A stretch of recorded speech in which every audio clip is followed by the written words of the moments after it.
Magandang araw mga ka-YouTube. Isa na namang matinding usapang yaman ang ating tatalakayin ngayon. Nakita mo na ba sa social media ang mga mamahaling sasakyan, luxury lifestyle, at engrandeng posts ni Kiko Barzaga?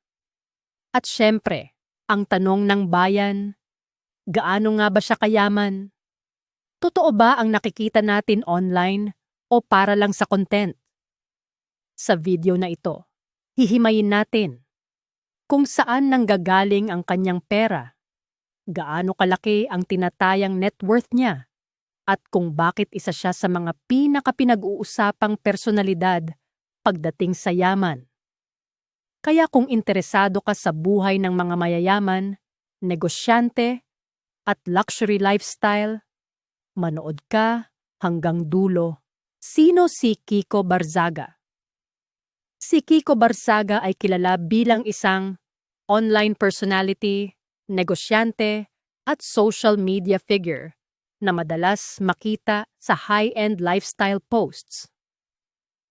Hindi siya tradisyonal na artista o mainstream celebrity, pero nakilala siya dahil sa image ng tagumpay at karangyaan. Sa social media pa lang, makikita mo na ang mamahaling sasakyan, designer outfits, at mga lugar na hindi basta-basta napupuntahan ng ordinaryong tao. At dito nagsimula ang tanong ng marami. Saan galing ang pera niya? Mga pinagkukunan ng kita, mga negosyo, bagamat hindi lantad sa publiko ang lahat ng detalye. Malinaw na si Kiko Barzaga ay hindi lang umaasa sa social media. May mga indikasyon na siya ay may private businesses, posibleng involved sa trading, investments, at online ventures. Karaniwan sa mga ganitong uri ng negosyante ang hindi paglalantad ng buong operasyon, mas pinapakita ang resulta kaysa proseso. At base sa lifestyle na ipinapakita, hindi maliit ang cash flow ng mga negosyong ito. Social media, branding, at influence. Malaking bahagi rin ng kanyang kita ay nanggagaling sa brand collaborations, promotions, paid partnerships. Sa mundo ng influencers, ang may luxury audience ay mas mataas ang value. Isang post lang na may mamahaling sasakyan, relo o luxury brand ay pwedeng kumita ng daan-daan libo hanggang milyon, depende sa deal.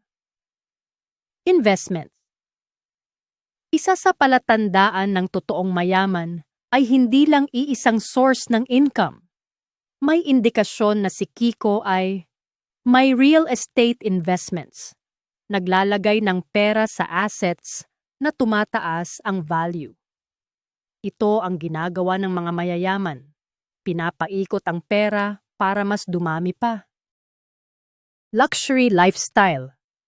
Flex. O fact?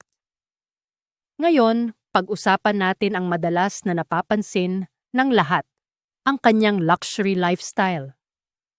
Makikita sa kanyang posts ang sports cars at high-end SUVs, designer clothes, luxury trips sa exclusive locations.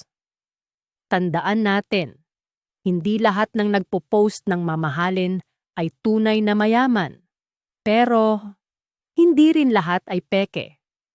Sa kaso ni Kiko Barzaga, ang consistency ng lifestyle sa loob ng mahabang panahon ay malakas na indikasyon na may steady income, may malalaking assets, at hindi lang pang isang flex ang ipinapakita. Tinatayang net worth.